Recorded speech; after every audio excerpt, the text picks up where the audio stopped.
Bonjour à tous et bienvenue dans ce nouvel épisode, cette nouvelle saga de Business Alia, l'émission réservée aux entrepreneurs. Marmadi, elle est bien ta copine. Alors bonjour Esther. Bonjour Sabine. Comment ça va ? Voilà, ça va. Ok. Ça va. Alors aujourd'hui, une émission réservée à la fiscalité et je vais vous confier à vous. En fait, j'ai bien eu cherché partout des experts en fiscalité. J'ai téléphoné, puis finalement, je me suis résolue à dire mais c'est Esther la meilleure. Alors, tant qu'à faire, pas d'invité. Enfin, l'invité c'est Esther aujourd'hui. Esther, donc, qui a un cabinet spécialisé en fiscalité et gestion d'entreprise et qui s'appelle Tsion Consulting et donc qui va être la plus à même à nous donner donc des réponses sur ce vaste domaine qui est la fiscalité des Olim Hadashim. On va cibler aujourd'hui la fiscalité des nouveaux immigrants et on va commencer par la première question. Quels sont les avantages fiscaux d'un Olé Hadash, tout simplement? Enfin, je sais que c'est assez vaste, mais voilà, on va partager un petit peu tout ça. Bon, ce qui est important de savoir, en fait, c'est qu'effectivement, il y a beaucoup de fausses rumeurs, de changements de loi, enfin, et les gens, ils savent pas très bien. Oui, parce qu'il y a le fantasme. Alors moi, je participe souvent au salon de l'AIA, le fantasme, mais en tant qu'Olé Hadash, je ne paye donc pas d'impôt pendant 10 ans. Alors, voilà, bien, on commence comme ça. Donc déjà, on va essayer d'adapter un petit peu la réponse en expliquant effectivement, depuis 2007, les impôts israéliens, pour faire venir les gens et les encourager donc à monter en Israël, on fait une loi qu'on parle d'exemption d'impôts sur des recettes produites, c'est ce qui manquait en fait, produites en dehors d'Israël.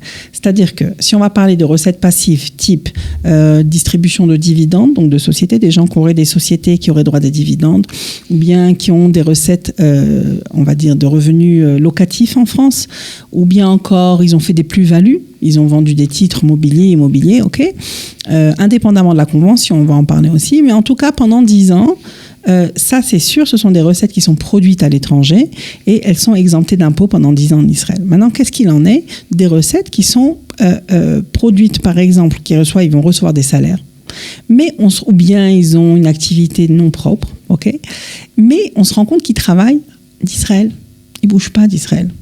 Parce que juste comme information, Sabine, je te le dis, voilà, c'est que la TVA israélienne, ok, ou les impôts savent parfaitement où est la personne à n'importe quel moment donné. Oui. On est quand même dans le pays.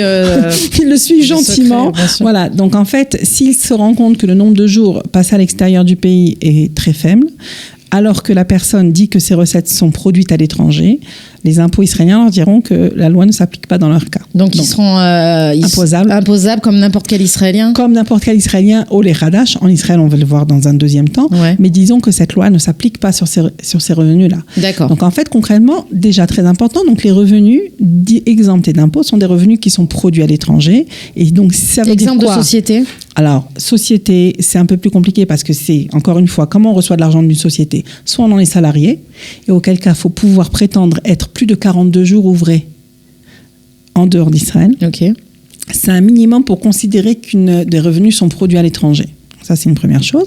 Et maintenant, si c'était, par exemple, même chose, donc à travers ces salaires, mais si c'est des dividendes, comme c'est des recettes passives, donc ça, c'est plus un problème. On n'a plus besoin de justifier d'être à l'extérieur. D'accord ? Okay. Donc, en fait, tout ce qui est recettes actives, salaire, entrepreneuriat, qui se passerait en France, mais qui n'est pas justifié par un minimum de jours passés à l'étranger de 42 jours, voilà.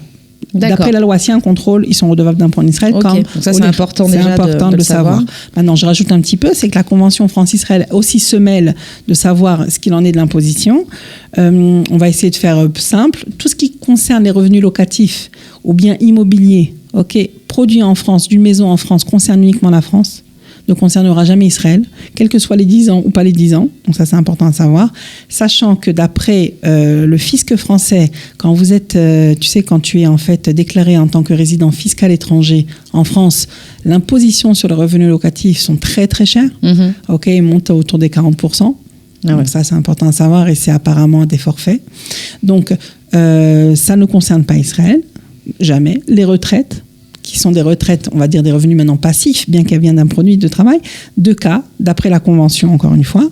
Si jamais ce sont des retraites qui sont d'ordre public, on travaille en tant que fonctionnaire d'État, elles seront toujours imposables en France et avec les barèmes français et le statut fiscal de la personne. Si, et c'est là c'est très intéressant pour les retraités, mais quand même, il y a une limite, les retraités qui auraient une retraite donc d'origine privée, ne concerne l'imposition qu'en Israël, mais comme en Israël on prévoit 10 ans d'exemption sur ces recettes passives, ils ont droit à 10 ans d'exonération, mais après les 10 ans, il faut quand même essayer vers la déclaration. Je crois que maintenant, plus personne ne peut passer au filtre de tous les rappels des caisses de retraite elles-mêmes françaises, de justifiant des nationalités. Il y a une communication entre les États. Depuis 2019, il faut quand même savoir, janvier 2019, que les banques israélienne demande donc une permission de donner l'existence et la liste de façon automatique de tous les détenteurs de comptes aux impôts israéliens qui donnent ça aux impôts français, c'est automatique. Hein, voilà. Donc, en tout cas, nous concernant les 10 ans d'exemption, donc en fait, ça marche de cette façon-là et ça ne concerne que des revenus passifs ou bien réellement produits donc en dehors du pays avec un certain nombre de jours ouvrés à l'année en dehors du pays. D'accord. Ça, c'est pour ces fameux 10 ans d'exemption. D'accord. Au niveau des avantages sur les salaires perçus cette fois-ci en Israël. Voilà. Alors maintenant, on passe à Israël. Voilà. Et donc, on dit un Olé Hadash qui arrive en Israël, est-ce qu'il a le droit à des abattements plus importants qu'un citoyen israélien? Alors, c'est le cas, effectivement. Il a des abattements supplémentaires qu'on appellerait Nekudot Zikouy en hébreu, des points d'abattement. Ce qui est très intéressant à savoir, c'est que c'est quelque chose dont on peut profiter qu'une fois dans sa vie. Donc, si on a loupé le coche, c'est dommage. C'est-à-dire que si quelqu'un en a profité, il a en fait 3 ans et demi pour en profiter. Okay. Les 3 premières années et demie de l'ALIA, on a droit à ces points d'abattement. Si la personne commence à travailler qu'après 4 ans, eh ben c'est fini. Mais on ne peut pas geler, ça se gèle pas? Ça se gèle à condition qu'on le fait dans les 90 jours de l'ALIA, et on gèle pour une période où je ne sais pas de comment les gens savent ce qu'ils vont faire. Voilà. C'est compliqué, voilà. Donc c'est un peu délicat, mais en tout cas, il y a quelques abattements. Pour vous donner une petite, je vais te donner une petite idée comme ça. C'est qu'une personne qui monte en Israël, un homme, et qui commence à travailler, il sera exempté d'impôts jusqu'à à peu près 12 000 shekels par mois. Ça correspond à peu près 3 000 €. À peu près, ok. Sa première année et demie d'ALIA, puis après c'est dégressif, ça descend doucement, d'accord. Mais ce qui est important de savoir, c'est que ça s'obtient qu'une fois. Donc des fois, c'est très important pour quelqu'un qui veut travailler. Je vois un exemple concret. Hein. Il a sa structure en France et il va travailler maintenant en partie d'Israël.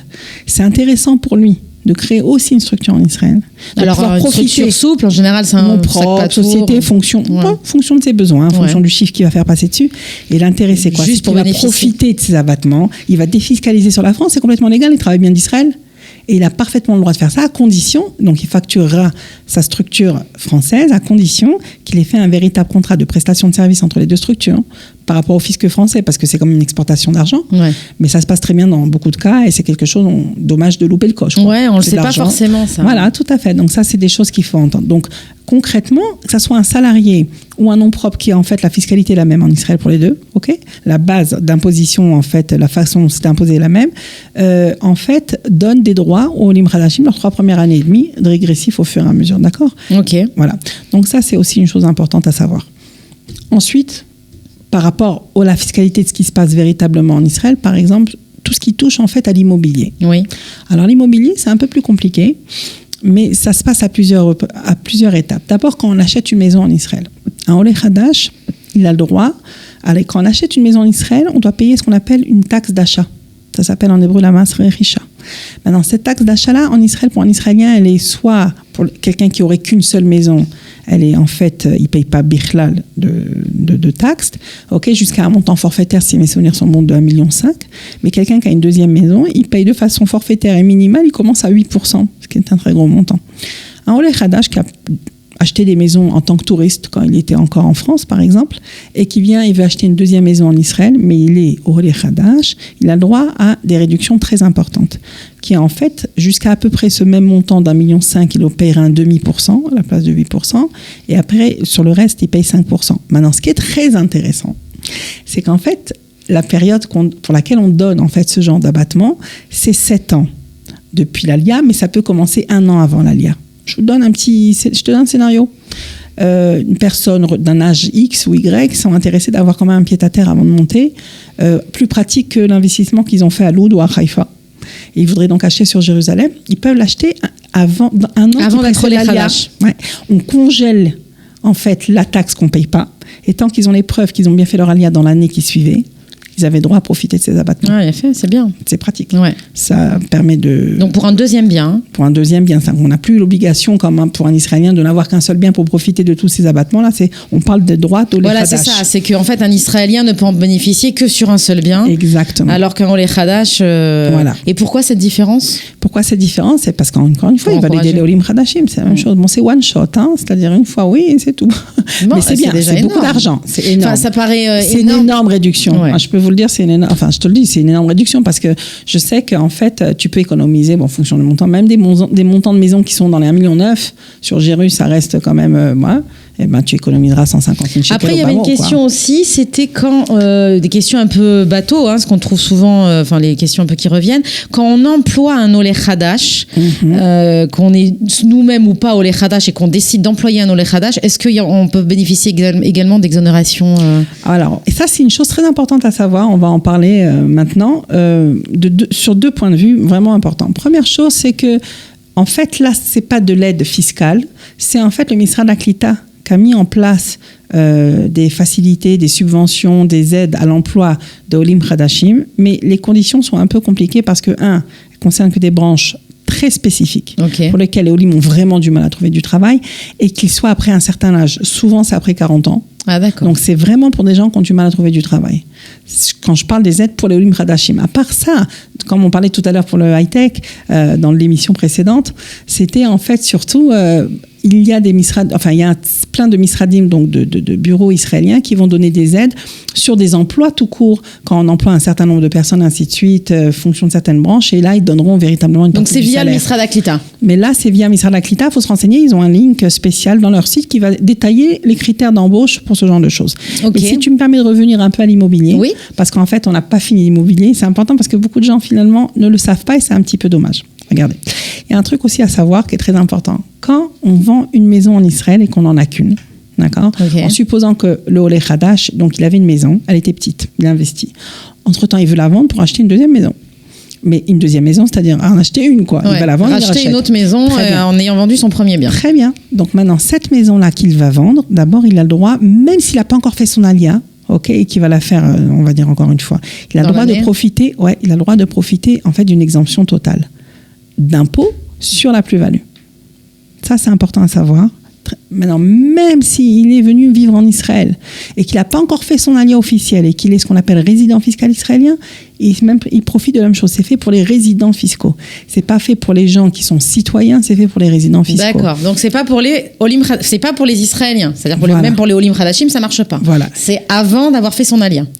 Ça marche pour les résidents fiscaux, ça marche a fortiori pour les citoyens, mais même si on n'est que résidents, les gens qui viendraient et qui commenceraient uniquement et qui s'installent en Israël, ils veulent vendre et racheter, il n'y a aucun problème, ils peuvent profiter en fait de ces abattements, même s'ils n'ont pas fait une alia encore officielle en termes de théodadé ou ce qu'on appelle. Il y a vraiment c'est important à savoir. Maintenant, même s'ils achètent d'abord l'appartement avant de le vendre, parce qu'ils se sont dit j'ai trouvé l'appartement, je vais mettre. On peut encore une fois geler comme le même principe en disant attends, je n'ai qu'une maison en fait, parce que cette maison-là, elle va remplacer la mienne. On me donne 18 mois pour vendre la première. Bien fait, et pour ne pas payer d'impôt sur la plus-value. Donc ça, c'est des choses en fait à connaître concernant en fait le droit des Olim Hadashim sur l'immobilier. D'accord ? Ok. De façon générale, la fiscalité en fait des Olim quand ils viennent en Israël, l'essentiel c'est les abattements d'impôts dont on a parlé et surtout l'exemption d'impôts sur les recettes extérieures. Maintenant, il y a une chose qui est encore un dernier point, si on a quelques minutes, qui est très intéressant, c'est en fait des gens qui seraient intéressés à créer leur structure en Israël pour profiter de ces fameux abattements. Mais d'un autre côté, eux, ils vont avoir des recettes bien plus importantes, des revenus plus importants que le montant qui va être exempté d'impôts. Mais une partie est véritablement fabriquée à l'extérieur parce que malgré que leur structure est donc en Israël, donc redevable d'impôts en Israël. Mais maintenant, eux, effectivement, la moitié de l'année, ils vont être en France quand même pour travailler.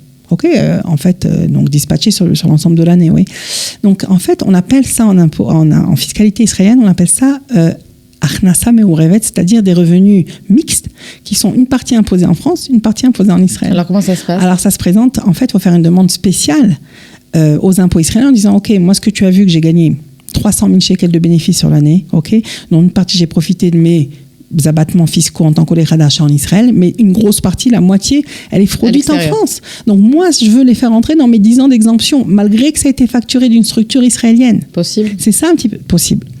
C'est possible, il faut faire des demandes spéciales, il faut savoir comment présenter les choses, il faut avoir des preuves qu'on est bien à l'extérieur, qu'on travaille quand on va à l'extérieur, effectivement. Mais c'est tout à fait envisageable et c'est intéressant de voir les choses comme ça. Ok. Voilà. Bon, très bien. Écoutez, alors, moi, je vous conseille personnellement d'aller consulter en vitesse notre amie Esther, donc, qui a ce cabinet de fiscalité qui s'appelle Sion Consulting. Et puis, pour d'autres questions, évidemment, sur Facebook. On vous reçoit également ici dans les bureaux de Qualita au sein du service Business Alia pour tout ce genre de questions.